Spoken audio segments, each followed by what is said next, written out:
45 лица со COVID-19 се хоспитализирани во клиничката болница во Тетово. 30 од нив се со потешка клиничка слика. Во текот на вчерашниот ден е регистрирано едно починато лице на возраст од 83 години со коморбидитети. Доктор Гзим Нуредини од ковид центарот вели дека засега нема посериозни промени, но ако има нови пациенти, ќе треба да се координираат со другите ковид центри за да се примат на лекување каде што ќе има слободен кревет. Значи нема некоја промена за овој викенд. Отприлика некои се пуштени, некои нови се примени. Од нив 40 се на кислородна поддршка.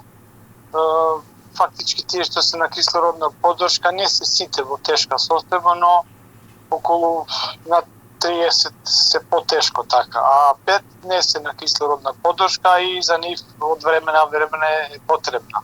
Многу работи треба нормално да се добро планираат за да не доаѓаме во ситуации каде што ќе треба пациентите од Тетово да ги пратиме од други центри. Граѓаните се нервозни поради подолгите чекања во болницата поради големиот број на лицата кои бараат медицински услуги, но засега нема потреба од помош од припадниците на армијата, вели доктор Нуредини.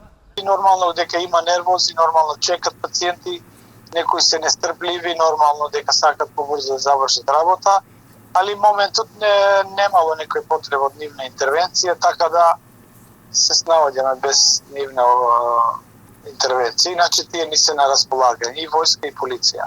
Според Министерството за здравство, епидемијата го достигна пикот пред една недела, од тогаш бројките се стабилизирани. Во Тетово и околните општини активно болни се 961 лице.